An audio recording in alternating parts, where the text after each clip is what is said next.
10 minutos, o Tribunal Superior Eleitoral aprovou 7 das 14 resoluções que vão definir as regras das eleições de 2026 marcadas para o dia 4 de outubro, o primeiro turno. Mas o que muda na prática? Essas novas regras aumentam a transparência, o eleitor precisa fazer algo desde já. Quem vai responder para a gente é o advogado Marcelo Pellegrini. Doutor, boa tarde, bem-vindo à CBN. Olá, Thalita, tudo bem com você? É um prazer Tudo meu certo. aqui voltar a falar na CBN. Tudo certo. Pois Doutor, não. é um assunto, né, muito recente, decisão ontem. Eu queria que o senhor explicasse mesmo para o nosso ouvinte, na prática, né, o que muda para o eleitor, quais são os principais pontos discutidos e a importância aí dessas resoluções.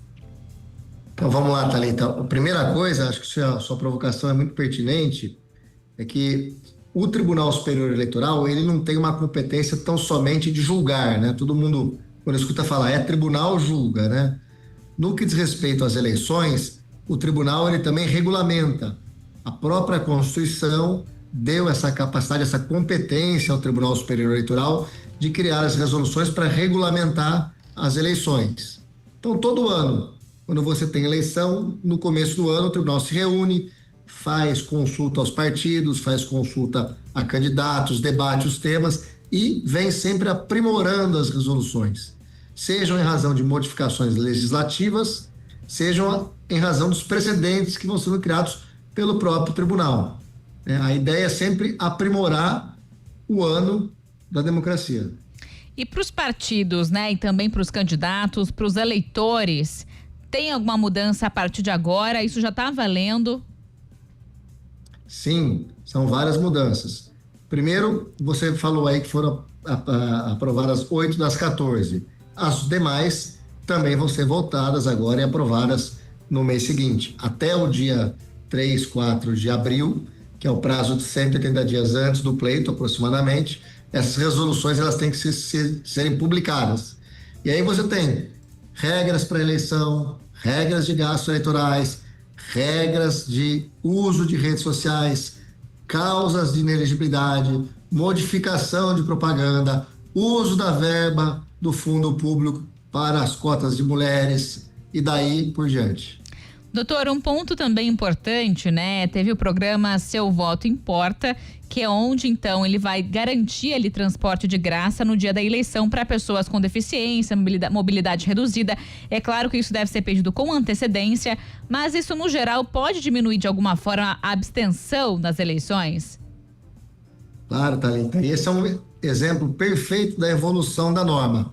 Veja bem, lá em 2022, não existia nem lei nem resolução que garantia o transporte. O Supremo deferiu uma liminar entre o primeiro e o segundo turno e autorizou lá o transporte urbano de graça, né? Os poderes públicos iam reembolsar as concessionárias. Foi uma construção da jurisprudência. Isso se tornou regra da resolução nas eleições municipais de 24. Já não houve debate sobre o tema, já estava regulamentado. E agora o tribunal vai mais além. Também cria a questão do uso do transporte público também para situações de idosos, de mobilidade reduzida, dentro de algumas regras. É uma tentativa do tribunal, né, de aumentar o número de votantes, diminuir a abstenção e fazer com que mais brasileiros e brasileiras possam ir votar no dia da eleição. E falando em votação, teve também uma discussão a respeito de título cancelado, situação para poder regularizar, né? Quem não votar, se eu não me engano, me corrija, por favor, 3 eleições seguidas pode ter o título cancelado. Exatamente. É que na dicção anterior eram 3 seguidas ou 5 alternadas sem a justificativa, o título poderia ser cancelado. Nessa ela já é mais enfática. Faltou 3 e não justificou, cancela automaticamente. E aí, claro, um transtorno, né, doutor? Claro, para poder regularizar essa documentação é algo que também impede outros processos, né, na vida mesmo da pessoa física. Claro, você tem que ir à Justiça Eleitoral, abrir um procedimento, regularizar, pagar a multa. Você fica impedido de ter passaporte nesse período, né, de tirar, você não está aqui, diz que é a Justiça Eleitoral, já que aqui o voto não é facultativo, é obrigatório. Quem passa em concurso público vai ter dificuldade para tomar posse sem o título de eleitor, sem taquites com a Justiça Eleitoral e daí por diante. Uhum. Teve questões também nas pesquisas eleitorais, né? Uma mudança, uma discussão também nesse ponto. Essa já era uma crítica até dos partidos que o tribunal resolveu acolher. Quando você faz uma pesquisa, você tem que informar a Justiça Eleitoral e você apresenta lá um formulário, um tipo de pesquisa, mas não era um formulário muito completo.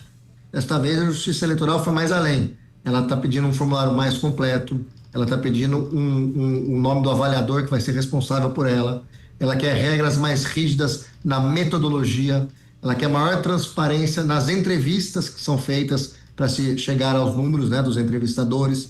É uma forma de você tornar a pesquisa mais aferível, né, mais verificável, até porque qualquer pesquisa registrada, ela pode ser cedida a qualquer partido, não só a quem a encomendou. E também, no geral, uma forma do eleitor poder confiar mais nessas pesquisas a partir, então, dessas novas regras. Assim esperamos, né? Nós sabemos, né? Também nós não recusamos, né? Não infirmamos que é muito difícil fazer uma pesquisa e ela cravar. Fotografia do momento, a pesquisa é uma fotografia daquele momento, há muitas divergências. O eleitor, cada vez mais, pesquisas também mostram que deixa para escolher os seus representantes, principalmente do legislativo, em cima da hora. Então, os números estão mudando muito rápido nos últimos 10 dias da eleição. E a ideia é evitar um jogo de números, né? E facilitar uma melhor compreensão por parte do eleitor. Uhum. E só para poder explicar um pouquinho, né? O TSE ele faz uma consulta pública antes de poder trazer a aprovação dessas normas. Ele convoca partidos, candidatos, cidadãos, órgãos da sociedade civil. Eu mesmo já tive a oportunidade de participar de algumas das sessões. Ele permite que você mande sugestões. Depois os ministros e a equipe técnica do tribunal avaliam o que é de se acolher. Teve uma muito boa também, agora que foi feita, eles estão transformando o sistema de prestação de contas, né, de arrecadação online. Porque antigamente era não era um aplicativo online, era uma base de dados que você abastecia na Justiça Eleitoral, mas ela não estava linkada automaticamente com o processo, era autônomo. Nesta resolução, ela já linka, né, um aplicativo para você, a hora que abrir o seu candidato ou quiser investigar o perfil de algum deles, você já vai ter automaticamente todos os gastos dele, tanto os arrecadados quanto os gastos incorridos, de forma mais fácil, tanto para dar transparência para o eleitor, como para depois das eleições a prestação de contas ser mais ágil, mais célere, porque às vezes ela não consegue casar todos os gastos, né? Dobrada, metade é de um, metade é de outro, majoritária, proporcional, que veio de fundo partidário, que veio de pessoa física, enfim. A ideia é aprimorar sempre o sistema, principalmente quando se envolve dinheiro público. Sim. Doutora, foram 7 aprovadas. Isso já vale ou é necessário esperar as outras 7 que devem ainda serem debatidas, né? Não, já estão valendo, até porque as outras 7 são de outros temas. Nós tivemos alguns temas que ainda não foram objeto de resoluções, vão ser no próximo mês e vão completar essa gama dessa estrutura normativa acessória para as eleições de 2026, que serão as maiores eleições da história do país, tanto em número de eleitores quanto em número de cargos em disputa. E, na sua opinião, trazer mudanças como essa trazem também mais confiança num contexto todo, né? Sim, veja, Thalita, a resolução, ela não pode criar um conceito novo, ela pode só aprimorar. É um avanço, né? Ela pode fazer um complemento às leis existentes, mas ela não pode criar novas leis, porque na Justiça Eleitoral a gente tem aquele princípio da não surpresa, da anualidade, que é uma mudança muito grande, né? Muito substancial, ela só poderia valer no próximo pleito daqui a um ano. Então, as resoluções, elas se limitam a aprimorar o que já existe, atualizar com os precedentes da Corte, mas sobre a legislação existente, não sobre a legislação que futuramente possa vir. Na próxima segunda-feira, então, dia 2, o tribunal vai analisar as outras 7 minutas, então, de instruções. E isso, claro, é uma expectativa que ainda se gera, né, diante do que pode vir, diante dessas mudanças que vão acontecer. Sim, até para nós aqui, operadores do direito eleitoral, nós entramos a partir do dia 2 de abril, que a gente chama de período eleitoral, os 180 dias que antecedem ao pleito.